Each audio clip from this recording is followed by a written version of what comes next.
Stevie Wonder. I would like to thank all of you very much for letting me be alive to stand here, because it didn't have to be that way. 25 Grammy Awards, over 100 million records sold. A voice so singular, so devastatingly human, that when it enters a room, even through a speaker, even through a phone, even through a crackling old radio in a kitchen somewhere in rural Georgia, everything else goes quiet. Stevie Wonder is not merely famous. He is elemental. He belongs to the category of rare human phenomena that the world does not produce on schedule. The kind of artist who arrives once in a generation, maybe once in a century, carrying something inside them that the rest of us can only receive, never replicate. At 75, he has outlived trends. He has outlived critics. He has outlived entire genres of music that rose and collapsed, while his catalog remained, immovable, like a mountain range. But here's what nobody asks. What does it cost to be Stevie Wonder? Not the money, not the awards, not the accolades stacked so high they've become almost meaningless in their abundance. What does it cost, actually cost, in the private currency of pain, of loneliness, of a body carrying decades of impossible weight, to have given the world that much light? Because here's the thing about light. The brighter it burns, the more fuel it consumes. And lately, the world has begun to notice. A kidney transplant, a quieter presence, whispers about his health, a farewell tour announced in the kind of language that doesn't leave room for ambiguity. The man who once told us he just called to say I love you is now, it seems, calling to say goodbye. And the question that should stop us cold, the question that cuts beneath the celebration and the retrospectives and the tribute performances, is this. Did we ever truly see him? But before we get started, make sure to smash that like button and subscribe button, because you never know when YouTube decides to hide my videos from your homepage. And of course, leave your thoughts in the comments section. Now, let's jump into it. Here is what success looks like from the outside. A man in rhinestone glasses, grinning that enormous grin, seated at a keyboard that seems to have been built specifically for the geography of his hands. A man who moves through the world with a physical confidence that makes sighted people feel somehow less capable, less present, less alive. A man whose laugh is famous, whose warmth is famous, whose sheer radiance, the word keeps appearing in every interview, in every profile, seems to defy the ordinary conditions of human existence. This is Stevie Wonder as the world requires him to be. Joyful, transcendent, grateful. But the golden cage is constructed precisely from the bars that shine brightest. And for Stevie Wonder, the cage was built from the same miraculous gift that set him free. Because to be Stevie Wonder means that grief must be translated into melody before it is permitted to exist. Anger must become rhythm. Devastation must become an arrangement so beautiful that it makes strangers weep at weddings. The man is not allowed the ordinary human luxury of falling apart in silence. Every wound he has ever carried, and he has carried many, has been handed back to the public as a masterpiece. Who sits with him while he bangs on pots and pans and fashions primitive drums from anything that makes noise. Lula, who tells him, and this is the promise that will drive everything that comes after, that his blindness is not a ceiling, that God took one thing and gave him everything else in return. He carries that promise like a debt. He will spend his entire life trying to pay it back. The family moves to Detroit when Stevie is 4. Detroit in the mid-1950s is a city vibrating at a specific frequency, The frequency of aspiration, of black excellence pressing against systemic walls, of music leaking out of every window on every block in ways that will eventually change the world. It is the city that will birth Motown. It is the city that will birth him. By the time he is 8, he is playing harmonica, piano, and drums simultaneously in the way that only children who hear music as a complete language, not as separate instruments, but as a single breathing thing, are capable of doing. The neighborhood kids hear him. The neighbors hear him. Eventually, a friend of Ronnie White of the Miracles hears him. And then, Berry Gordy hears him. He is 11 years old when he walks into Hitsville, USA. He is small. He is blind. He carries a harmonica like a talisman, and he plays for the men in the room with the focused desperation of someone who understands, already at 11, that this is the door, that there may not be another. They sign him.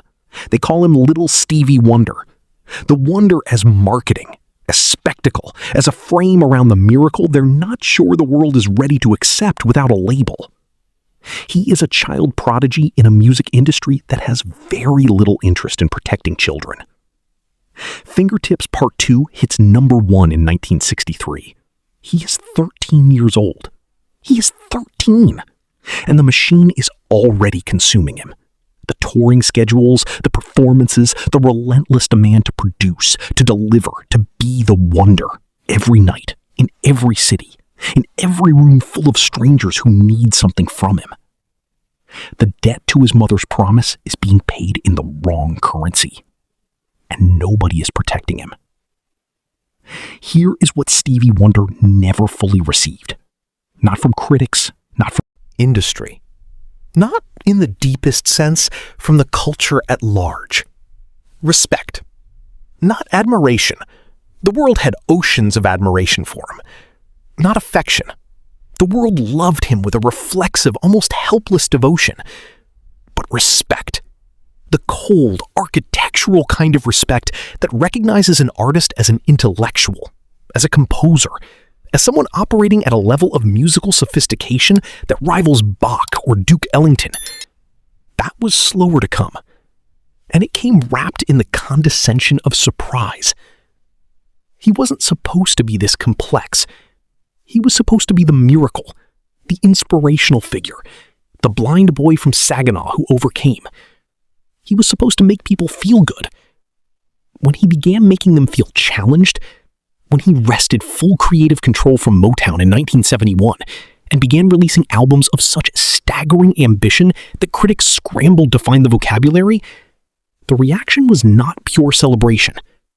It was bewilderment, and then reluctant awe. And then, finally, the Grammys, the accolades, the recognition.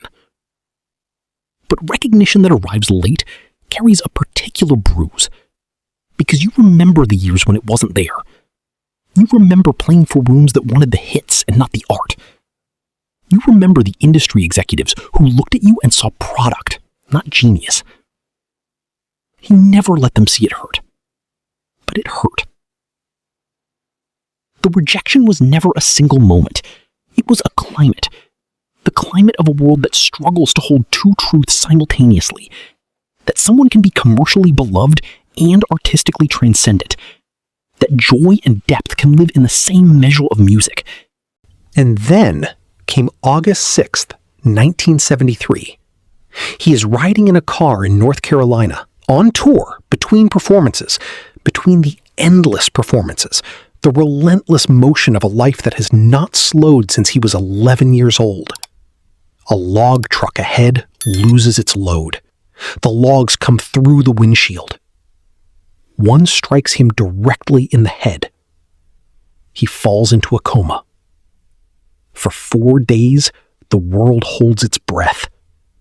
His road manager, John Harris, stays at his bedside and plays the songs back to him, Higher Ground, which Stevie had just recorded, because someone believes, has to believe, that he can still hear, that the music can reach him somewhere in the dark.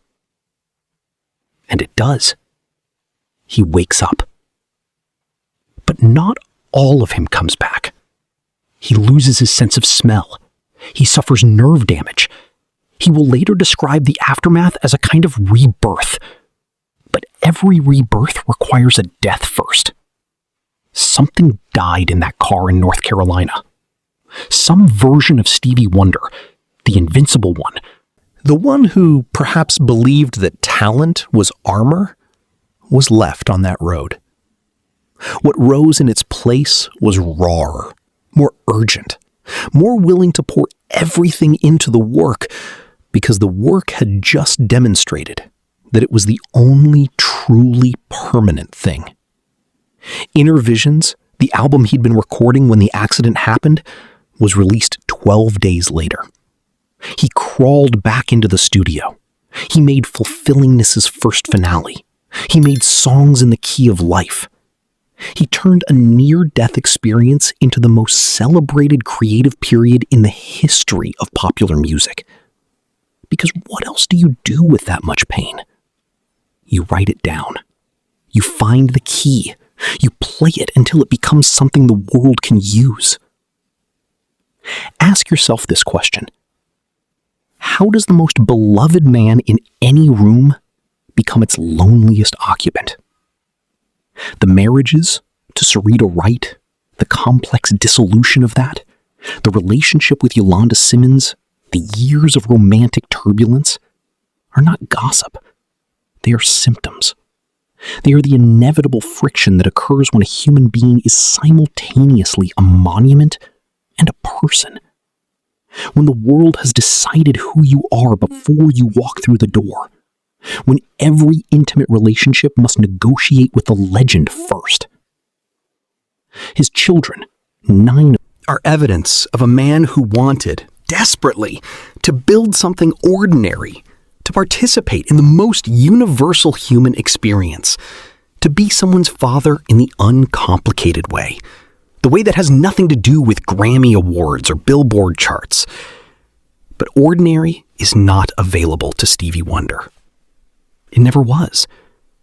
The isolation that comes with this kind of fame is not self-pity. It is not weakness. It is the cold arithmetic of living inside a life where the personal and the mythological are permanently fused. Where strangers approach you with tears in their eyes and tell you that Isn't She Lovely was playing when their daughter was born. And you receive that. You receive all of it. Every night, every day, every encounter. And you carry it because you are Stevie Wonder. And this is what Stevie Wonder does. He carries it. He has always carried it. But go back.